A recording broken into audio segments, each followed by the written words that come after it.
మా బాబాయ్ group 1 interview ఇచ్చాడండి. మా చిన్న బాబాయ్. అతను నేను 5th క్లాస్‌లో ఉన్నప్పుడు, అంటే నవోదయ జాయిన్ అవ్వకముందు నేను 5th క్లాస్‌లో ఉన్నప్పుడు అప్పటికే ఆయన ఇంటర్వ్యూ ఇచ్చాడు. అయితే వాళ్ళ ఇంట్లో ఒక న్యూస్ పేపర్ కటింగ్ అనేది ఉండేదండి. ఆ న్యూస్ పేపర్ కటింగ్‌లో ముత్యాల రాజు రేవు అని IAS officer, all India rank 1 వచ్చింది అప్పుడు 2007లో. ఆయన జర్నీ చూస్తే మీరు, ఆయన కూడా వెస్ట్ గోదావరి జిల్లాలో చిన్న పల్లెటూరు నుంచి వాళ్ళ ఊరు దాటాలంటే బ్రిడ్జ్ కూడా లేకుండే, అక్కడి నుంచి వచ్చి ఎన్ఐటి వరంగల్లో బీటెక్ చేసి ఇంజనీరింగ్ సర్వీస్ జాబ్ కొట్టి మళ్ళీ ఫస్ట్ ర్యాంక్ కొట్టి చూస్తే ఆ చిన్నప్పుడు అనేది మనం ఏదైనా చూస్తే అది ఇంపాక్ట్ అనేది లైఫ్ లాంగ్ ఉండిపోతుంది అని అంటూ ఉంటారు కదండి.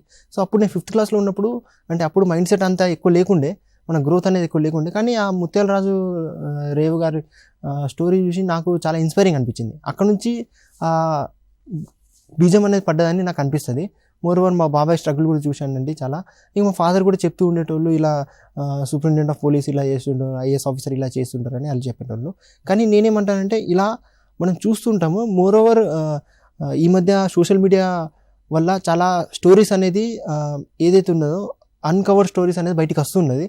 వాళ్ళ దాంట్లో చాలా చూస్తుంటాం. అంటే వాళ్ళు కూడా రూరల్ ఏరియాస్ నుంచి వచ్చి సివిల్స్ అనేది కొట్టారు. అంటే సివిల్స్ అనేది చాలా పెద్ద లక్ష్యం అని అనుకుంటారు, కానీ అది depends on the spirit of మన ఇండివిజువల్ అన్నట్టు. మనం అనుకుంటే సాధిస్తామనేది చాలామంది ప్రూవ్ చేశారు. ఫర్ ఎగ్జాంపుల్, మీరు యూట్యూబ్లో చూస్తుంటే టీసాట్లోనే ఉదయ్ కృష్ణారెడ్డి సార్ వచ్చారు.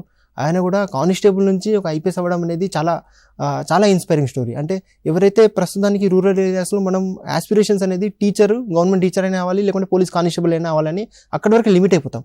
కానీ ఒక కానిస్టేబుల్, ఒక ఎస్పీ కొట్టడం అనేది ఆయన అనుకున్న లక్ష్యము, ఆయన అనుకున్న ఏదైతే కాన్ఫిడెన్స్ కానీ ఏదైతే ఉన్నదో, ఇవన్నీ క్వాలిటీస్ అక్కడి వరకు రీచ్ అవ్వడం అనేది చాలా కష్టపడ్డారు. దాన్ని చూసి ఇన్స్పైర్ అవ్వచ్చు. అంటే మన చుట్టుపక్కలనే మన ఇన్స్పిరేషన్ ఉంటుంది. ఎక్కడో మనము మోటివేషన్లో యూట్యూబ్లో చూసుకోవాల్సిన అవసరం లేదు.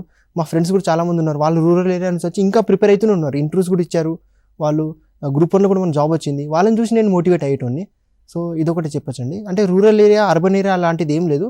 It depends on your spirit, it depends on your attitude అన్నట్టు, మనం ఎలా చూస్తున్నాం అనేది. చిన్నప్పుడు మా డాడీ చెప్తుండేవాళ్ళు వాళ్ళండి, అంటే మనము పేదరికంలో పేద ఇంట్లో పుట్టడం మన తప్పు కాదండి, కానీ మనం అదే ఇంట్లో పేద ఇంట్లో మనం చనిపోతాం అనేది మన తప్పు. అంటే మనం లైఫ్ లాంగ్ నువ్వు ఏం చేయలేదు, అక్కడ నువ్వు గ్రో అవ్వలేదు. సో ఆ చిన్న స్లోగన్ అనేది, ఆ చిన్న కోట్ అనేది నాకు చాలా ఇంపాక్ట్ అయిందని నేను అనుకుంటాను.